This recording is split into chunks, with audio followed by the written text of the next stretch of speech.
Hi everyone, Ed here. You will see that I am dressed up for you today. The reason for that is that unfortunately I'm not live to you today. I had a pre-existing commitment that I need to go to, which has meant that what I'm going to do today is provide a short video, answer some questions that we've seen coming up again and again, and then we're going to, as I'll explain in a moment, enable you to get any further questions answered. I should add before I launch into some of the updates that I'm dressed this way not because I'm on my way to a wedding, nor pleasingly am I on my way to a funeral. I can say that with absolute certainty because I'm neither in anyone's top 5 or top 10 contacts and consequently wouldn't be able to attend those events at this time. So possibly too early for Covid-19 gags, so apologies for that, but maybe a bit of dark humour through this time might help us. So as I say, I'm going to do a short video, give you some updates on some issues that seem to be troubling people, give you some updates on what's come through the system overnight. I'm then going to answer a couple of questions that we're seeing. Stewie's here to fire a couple of questions at me. And then finally what we will do is keep the live stream open, and we will enable you to carry on answering questions live. And we have got some advisors, our top guys, ready to give you great advice through the responses on Facebook. And we'd urge you to ask those questions and they'll get back to you in that channel. So overnight, one of the things that I have seen is this, is I was looking at the stream from various, the questions, sorry, from various live streams this week. And one question that came up that needs answering, and I know a few of you were following, was that there was a suggestion from one of our watchers that on the question of JobKeeper, that they had spoken to the ATO and that there was not a requirement to pay JobKeeper and subsequently claim it back through BAS. Now, just to really get to the bottom of that question, because it's a really important one for us, all of us in this process, I have read that question as having two subparts. The first part is a suggestion that there is not a requirement to pay JobKeeper. That is absolutely true. You do not have to pay JobKeeper. So if you have someone under $1,500 a fortnight who is still earning a wage, you are not required to top them up to $1,500. You just won't subsequently get JobKeeper back from the government as a result. Equally, if you've got someone on unpaid leave or they have been stood down and they're currently earning nothing, then you are not required to now start paying them $1,500 in order to claim it back. The government might hope that you're going to do those things, but there is not a requirement. A lot of people are saying, why would I do those things? And the answer to that is this, is that government hopes that essentially we'll all play our part in a bigger picture in retaining staff so that when we all get back up and running properly, that they're accessible to you, they're still on your payroll and so forth. So just to be absolutely clear, no obligation to pay JobKeeper. The second part of the question seemed to be a suggestion that the person asking the question had spoken to the ATO, and the ATO said that you wouldn't get the money back through BAS. My presumption being that somehow else it would be paid either directly to the employee or something else. So I have gone back in response to that question. I've looked at all of the fact sheets available, everything else I can find online, any commentary, anyone else providing advice on this, seeing if I've got a different view to anyone. I've even tried to ring the ATO, fat chance of getting through to them, frankly. And the reality is this, everything that I am seeing says you need to pay the sum of money if you choose. You need to pay the sum of money now, either through wages, because they're already doing at least $1,500 worth of work for you, or through a sort of JobKeeper payment to those who might already be on unpaid leave, and you will subsequently get that paid back. And the government, the Treasury, is being absolutely express in this. You will not get your first payment until May. So that being the case, I cannot see anything that suggests that you won't be getting this back through BAS. So the sort of questions that we've been having about, hey, can I just not pay anything and then just claim it back, then hand it straight over to my employees? The answer is no. You will need to show that you've made those payments in order to recover it through your BAS. So in reality, as a lot of people have been suggesting, small businesses are in effect being asked to bridge the gap between the government and your employees. They're essentially being asked to provide, in some circumstances, a sort of cash flow loan to the government. I don't say that to be inflammatory, but that is the reality of the situation. And when I say the situation, I mean this. So I look at JobKeeper and I say it is good for some people, it's not so good for others. The group of people that it is good for, or group of businesses that it is good for, are those that are still operating and have their staff operating at usual or maybe even reduced levels, but over the $1,500 per fortnight requirement, and they've still got work they need doing. So you're already paying wages. What's going to happen is that subsequently you're just going to get some of that money back from the government. So it's going to help you out. I've used the figure, hopefully not too confusingly. I've said that roughly it might work out as about 30% of your wage bill. That's a very rough back of an envelope number based on the fact that getting $3,000 a month might be about 30% of the total cost of employing someone. It's probably more than 30% in fairness when you factor in median incomes, part-timers and so forth. So it suits those businesses that are still operating, still paying wages, and can recover some of it subsequently from the government. Those that it does not suit, my view is, are those businesses that currently have staff members that they have put on unpaid leave, agreed unpaid leave with them, or they have stood them down in accordance with the narrow definition of stand down, and are subsequently not paying them anything, or maybe paying them less than the $1,500 a fortnight. Now, those businesses are essentially being asked to now dip into their own cash flows to pay extra money out pending a refund from the government. So for me, that doesn't strike me as a good scheme for those businesses. In a world where, as I'm urging you to do, you should be preserving cash, I don't think that many people are going to be in a good position if their business has been shut down or there's been a significant slowdown to start adding cash to their bills. There's been some suggestion that you can go and get loans for that. You can, and good on you if that's how you're feeling towards supporting your staff in order for them to get JobKeeper. Remember, they can go and get Job Seeker separate to that, so don't feel some sort of moral compunction to do this. The reality is that with your hat on that says, I'm a business owner, I'm a director, I have duties to this business, I don't think that dipping deep into your cash reserves in order to pay extra money is the right thing to do at this time, particularly when it hasn't been legislated yet. So a couple of points of clarity on JobKeeper. And then I'm going to take a swerve over to a particular industry, which is that childcare had a big update overnight. Not just childcare, but also after school care and holiday care as well.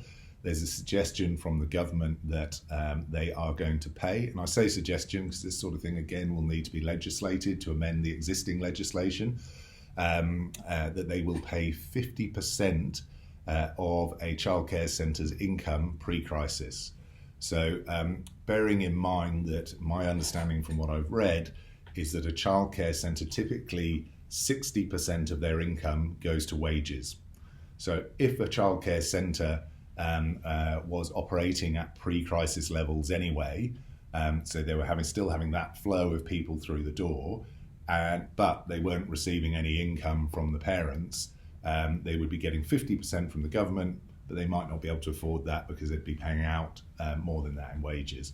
The reality, of course, is that most childcare centres, assuming they're open, are working at reduced capacity at the moment. Less people are sending their kids to childcare. So they're going to get paid 50% of pre-crisis attendance. That should be enough to at least pay the wages and potentially the rents coming through as a result of whatever work they're needing to do. And they're encouraging people, particularly in essential services, people that still need to be working, is the way it's described, to send their children to childcare centres and for those childcare centres to stay open. One of the questions that will logically arise from that is how does that work with JobKeeper? The indication so far is that JobKeeper is still available to childcare centres and the like, and consequently you should carry on paying your wages. You will get this additional subsidy from the government, and you will get JobKeeper back if you qualify from the government in due course. So that is a situation in a fast developing environment in childcare. A big boost for the industry. The encouragement from the government is to keep your centres open so that people can access them and the wheel of the world can keep turning so that the economy keeps moving. So those are a couple of the big updates from me. There's also some themes coming through in the questions that I'm going to seek to try and answer via some questions posed by Stewie, if you could. Sure. There's actually some clarity required around the proposed pandemic leave, and would that be available as a new entitlement in addition to annual leave, personal leave, and long service leave, and also JobKeeper? If pandemic leave goes ahead, which entitlement would actually take precedence? Is it up to the employer or the employee? So pandemic leave is a very narrow, very narrow, and a stress type of leave. Okay, it's been set up purely, and it seems like if it hasn't quite been legislated, it's well on the way. So it looks likely to come in. A few things to say about it. Very narrow. It is designed purely for this situation, a situation where an employee is fit to work, but there is some government advice or restriction which says that they should not attend work. So it may be, for example, that they're in a required quarantine or isolation following travel. Now, that being the case, you as an employer in ordinary circumstances would be saying, well, hang on, you should be at work. You're not. That's not my fault. It's your fault. And some employers, it's presumed, hence the reason they've gone for this leave, have been saying, okay, stuff you, you're no longer employed by me. So what the government has done is put this thing called pandemic leave in, essentially to stop those employers from dismissing people, discarding people, whether they're casual, part-time or full-time. Interestingly, it covers all types of worker or employee. They've put it in place to stop employers removing people from their workforce because they haven't been able to turn up to work because of something the government has said, notwithstanding that they are fit to work. So two things to say about that. I'm not seeing many employers that are doing that, to be honest.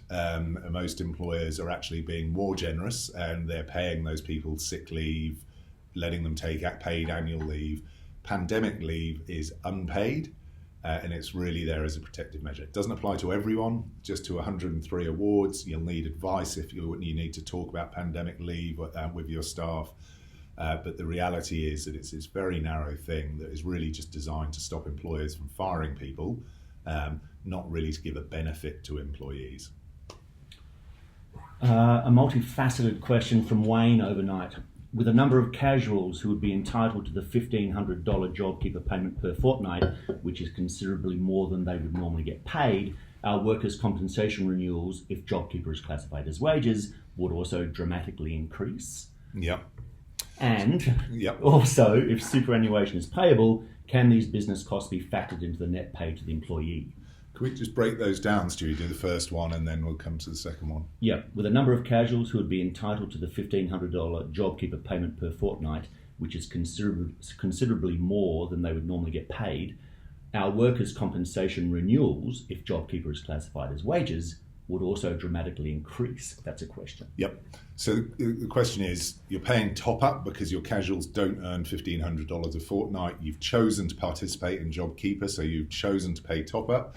Will that be calculated when it comes to your workers' compensation work cover renewal as part of your wages for the purposes of calculating your premium?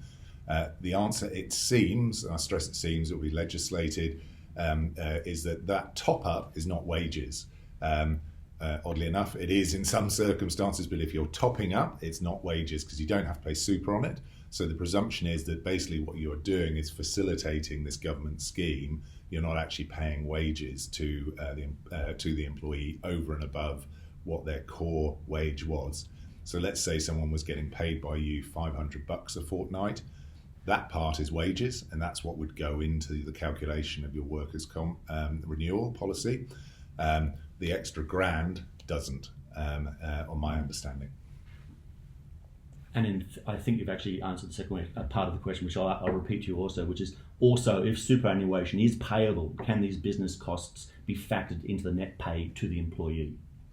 So on a top-up, superannuation is not payable. You can choose to pay it, but it's not payable according to the guidance given so far. What do we know about employees who may be on work cover payments? Would those employees be eligible for JobKeeper? So if they're on work cover payments, that's something that if they're already on it pre-crisis and they continue to be so, that's a matter between them and the insurer.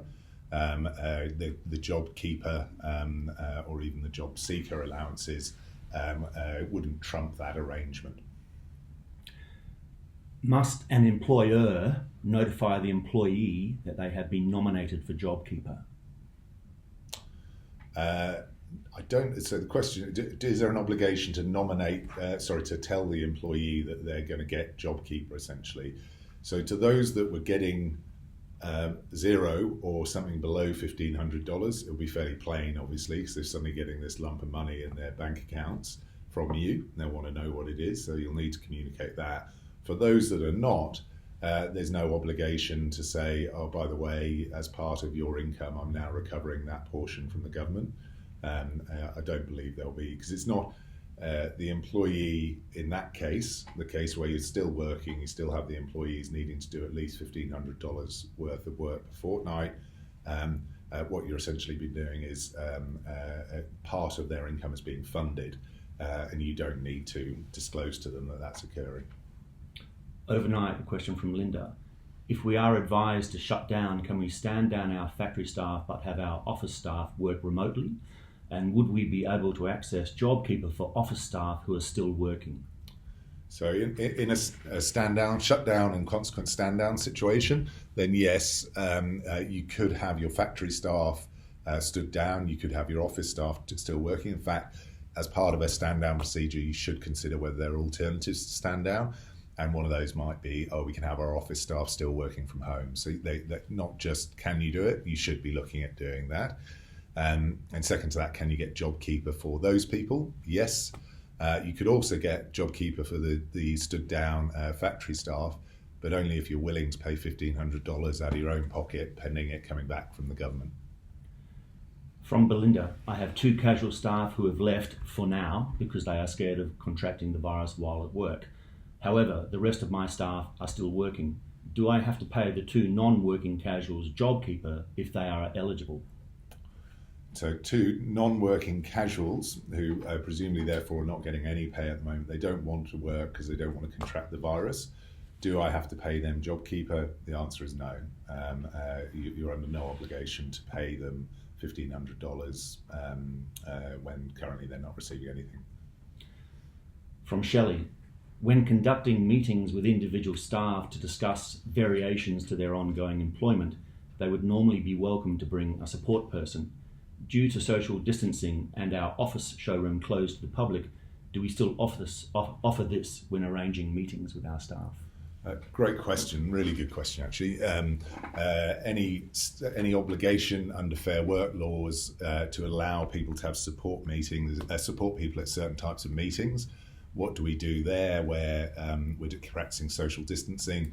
The answer is that you carry on seeking to apply those rules. You can always have a support person there by phone or by video. I think let's be real about this. There shouldn't be communication challenges with achieving something to do that. Remember though, it's the employee's choice as to whether they have that support person there rather than a positive obligation. It's a positive obligation to ask and offer, not to make sure that someone is there. From Tracy, a client from iMedics in South Australia. We are a medical facility. We are currently seeing a marked reduction in patient numbers and therefore revenue downturn. Is this seen as a stand-down option? So there's a reduction at a medical facility, is that right, Stu? Yes, that's seeing right. A reduction in patient numbers, yep. But there hasn't been a stoppage of work. And there's no suggestion that a stoppage somewhere else in their supply chain, for example, including patients, has stopped. It's just reduced. So the reality is that there's not a stand-down situation there at this time. It's just a slowdown in work. And their options for their employees right now would be to look to negotiate reduced hours, reduced income, or potential leave with limited or no pay. A final one from Suzanne. If I cannot afford to pay existing staff 100% of their wages, but I can afford, say, 90%, can I negotiate a new agreement with them if they consent to it? If so, what do I need to do legally?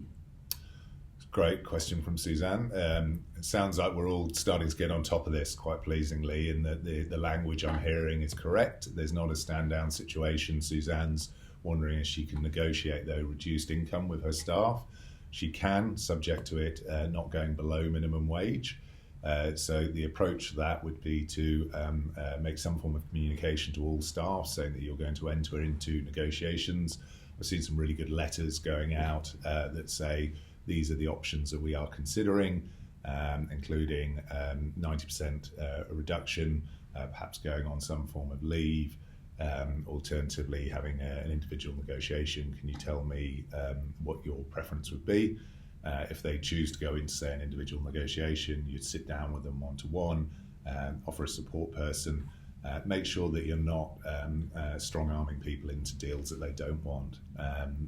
If someone's belligerent and says, I'm sorry, I'm not moving, I'm 100% pay, and so forth, then you can explain to them that, that being the case, you need to go away and consider the financial implications of that decision.